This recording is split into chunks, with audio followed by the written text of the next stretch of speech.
And after 9/11, Muslims across the United States spoke out against discrimination and racism they felt was directed toward them. But Islam has actually been attracting more and more Americans every day. RT's Priya Sridhar went to a mosque just outside of Washington, D.C. and found out why so many Americans have converted to their religion. Listen.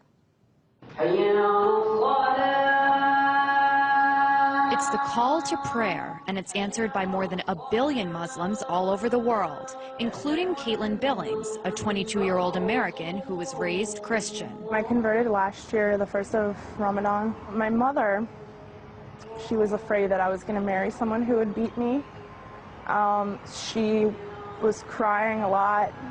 She thought that I was betraying her by changing my religion to something that she didn't know about. Backtrack almost a decade ago to 9/11.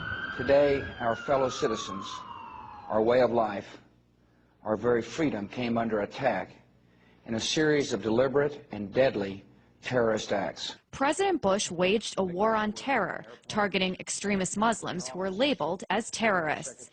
Many Americans, like Caitlin Billings, remember that time in the United States very well. I was 14 when September 11th happened, so I didn't really know what was going on, if that really was Islam.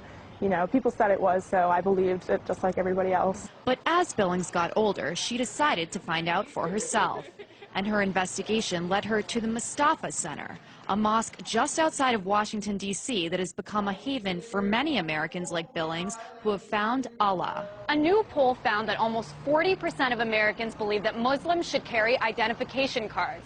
Despite that, 20,000 Americans every year decide to convert to Islam.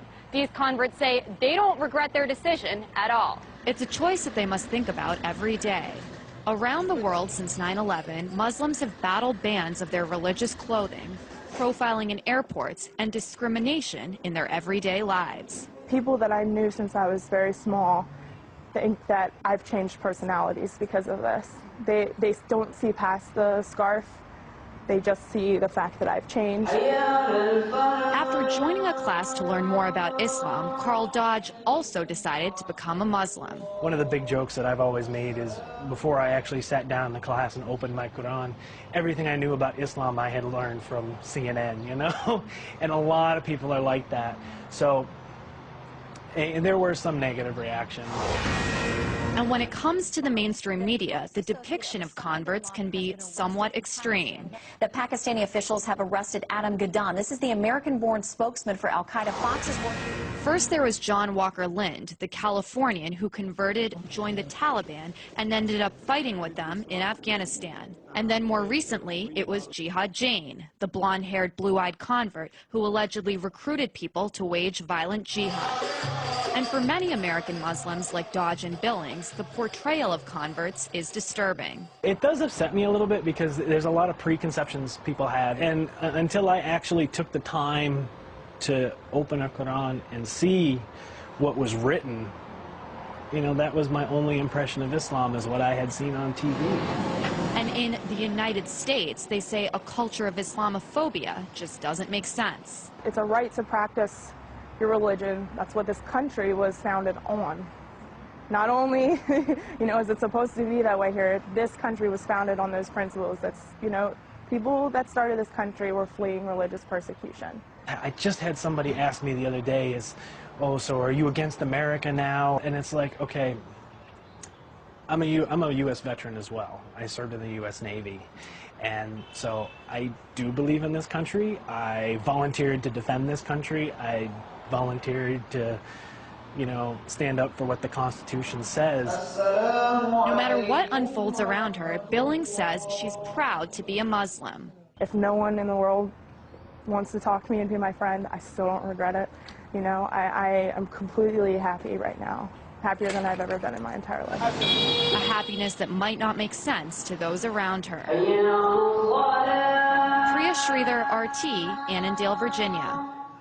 And Priya joins me now for more. So Priya, how do the converts in your story, how do they feel about this whole, mosque controversy, the burning of the Quran? Because we talked about how Muslims all over the world feel about it, but what about those here in the United States, especially those who actually converted? I mean, they're angry about it just like most of the Muslims in the United States.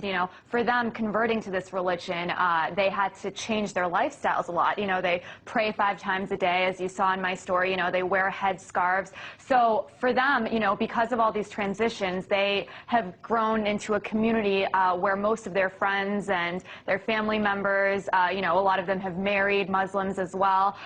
So, they're more sympathetic, and they feel that, most of these actions, the people who are against the mosque near Ground Zero, or the pastor who was planning to burn those Qurans on 9/11, are speaking because they're misinformed, which is another kind of topic that I mentioned in my story as well. That's right. I mean, a lot of them had said, look, I saw one thing in the media, but I wanted to find out for myself, so I picked up a Quran. I want you to just elaborate a little bit more on that. Well, Dina, I think an important thing to remember is that, although this country is supposed to be a melting pot and it's supposed to be very diverse, that only happens in certain cities and different regions of the country.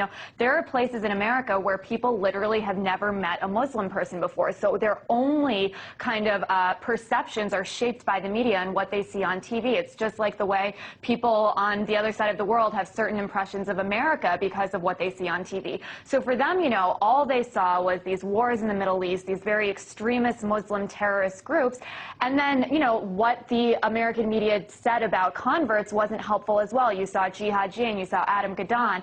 So their point is that there are very ordinary people who convert to Islam simply because they found this religion that they believe can give them hope and, what everyone finds in whatever religion they have. And so they wish that there was more coverage of that kind of conversion as well. Definitely an interesting story. RT's Priya Sridhar there.